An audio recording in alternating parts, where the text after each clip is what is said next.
Good morning, everyone. Welcome to this morning's edition of the MPC Markets Morning Call, Friday, 20th of February, 2026.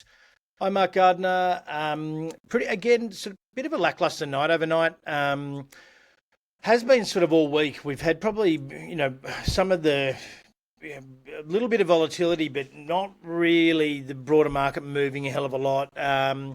Markets are on edge. Trump's made a threat to Iran, and there's a bit of a build-up, well, not a bit, but an incredibly large build-up of military forces coming into the Persian Gulf for sustained airstrikes on Iran. Trump's given a 10-day deadline. Having said that, we all know what Trump deadlines are like, although I don't think that he would necessarily taco out on this one, just on the basis that they've got all the oil they need from Venezuela now, and realistically, it's been a problem that they've been trying to deal with for quite some time. One of my little favourites, John Deere, was up overnight, up around about 11 or 12%. We might cover that in the in Bulls versus Bears podcast this afternoon when we put it out, and I think just generally it's a pretty good indicator of a company that is adopting AI in the real world.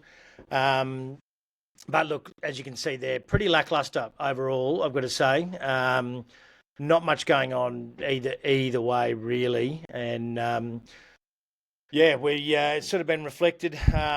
And now we've got, obviously, as well, China and Hang Seng closed Lunar New Year at the moment. The Aussie had a really good day yesterday. Would have been a record close, I would imagine.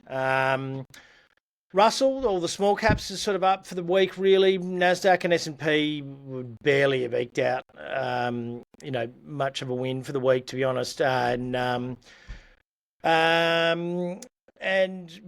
the Dow. They're all down about 0.5%, basically. So we're sort of starting to see those hourly, daily technicals swing to quite negative in those major indices, except for the Russell in major indices in the US. Aussie with earnings season, really strong buy. Miners doing well, and that's sort of supporting the market. Hub24 had an outstanding day yesterday. I mean, there was an absolute plethora of earnings yesterday. It was really difficult to keep up in the scheme of things, and we're sort of getting towards the end of now where it'll be more of the smaller companies that'll report earnings. But yeah, they're which I'll give you some tactics on a little bit later on. Gold a little bit higher, silver as well. Silver's now swung to positive for the week. Crude was up, obviously, because that's what happens when when these sorts of geopolitical issues are happening. Iron ore, the one we use, has been shut all week for Lunar New Year. We don't have. I think even Singaporean is kind of shut as well. So lithium fell away just a touch, but up for the week. Uranium making a bit of a comeback. Bitcoin stabilising. And look, the US dollar up 1% for the week, but that is also fairly in line with geopolitical tensions globally. So as far as we obviously also had a bit of negativity around the hawkish Fed, and also a slightly a fairly decent number in weekly jobless claims, which was lower than expected. So we've got GDP and PCE out tonight. I believe they are of the advanced variety. So we will probably, or at least the first revision. So we're likely to see, I dare say we're likely to see, potentially some movement out of that overall. But Trump's also having a crack at the Supreme Court about the tariffs. So he could be one of those. It's one of those periods where he just starts to realise he's not been paid any attention lately and starts to say silly things again. So he has been pretty quiet, I've got to say, for the last few weeks. And I'm always wary of quiet Donald Trump. So Rio Tinto, these came out last night in the London session. London and the US session were down 3% apiece. So the market hasn't taken them particularly well, but revenue was up. Underlying EBITDA was in line. Underlying earnings was in line. There was a bit of give and take with the underlying earnings. Underlying EPS was like a slight beat to in line, and copper production got a big tick, and the dividend was in line. So, structural cost improvements underway, position Rio for higher margins and cash flow, high quality pipeline, anchored in copper, and clear visibility to extend the growth profile well into the next decade. For those of you playing corporate bullshit bingo at home, he pretty much that's a bingo. It's all these quotes have been like CEO robots have been releasing them all week. This is a bunch of other ones that are releasing today. Telix, we've had a look at that. It was broadly in line to a beat basically, and coming off an extraordinarily low base.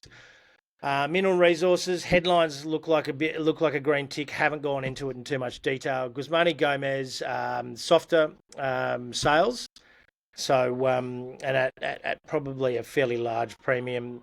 Then a fairly large premium. We really would be. I don't expect there to be much of a positive reaction there. QBE announced 20% increase in profit, but I don't know where the expectations were against that. Megaport, I'm sorry, I've got no idea, but for Megaport holders. And PolyNovo today, it's also on a really low base here at the moment, with improving metrics. So I will be interested to see how they go, because they seem pretty cheap for where they are at like 5-year lows. So had them on the call yesterday, and I haven't looked at it in a while, and I was a bit taken aback by how much they've been beaten down.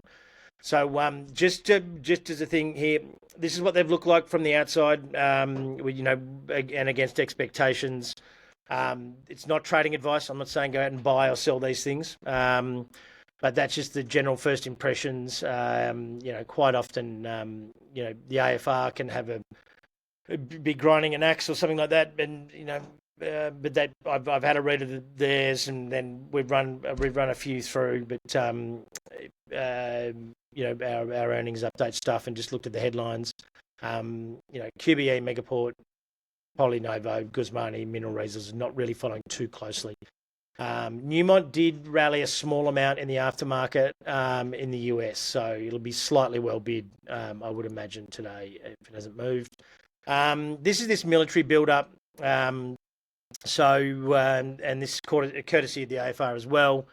We've got long-term basis here, but you've got basically quite a lot of military movement realistically.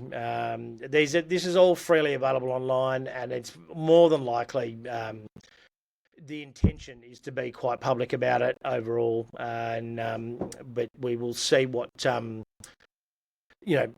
we'll see what transpires. He did give a 10-day deadline, so this weekend should be fine, I would imagine. However, he does like to do things on weekends, so just something to keep an eye on. If you see crude and gold go ballistic during the day session or overnight, that's probably the first place you want to be going to have a look. Just really another reason to take a little bit of risk off, to be brutally honest. Unfortunately, if you didn't get on those fixed coupons, they've closed now. We ended up getting the banks at 10%, and we ended up getting our diversified basket, quality basket, at 14% paid monthly. So we do run those campaigns pretty regularly. So if you want to get on board, you can still go to that npcmarkets.com.au/fix-coupons and register, and we will just keep you up to date for when the next one comes out. It's usually about every 6 weeks or so. We do another. We will run some more.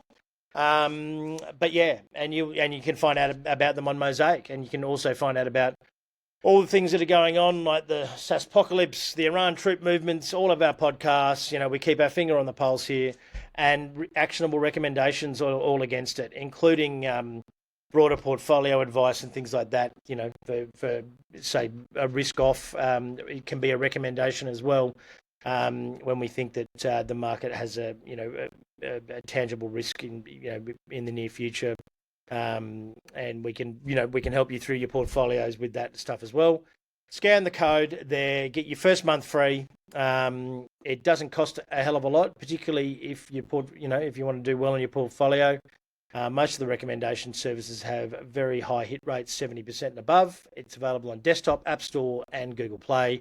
And improvements are coming all the time at the moment. So yeah, just scan there. And I hope everyone has a great weekend. Have a listen to Bulls versus Bears with myself, Jonathan Takadina, and Kai Chen, which will be released this afternoon.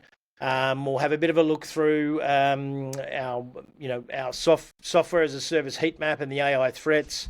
Kyle will have some pretty good insights there, and I think JT will be taking us through some of those geopolitical risks, because he's been following the troop movements pretty closely. So hopefully tune into that. That'll be well worthwhile, and if not, we'll speak again on Monday. Have a great weekend.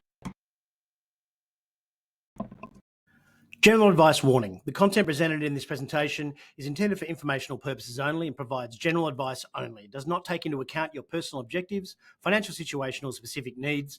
This information should not be the sole resource when making investment decisions. We strongly recommend you seek the advice of a financial professional.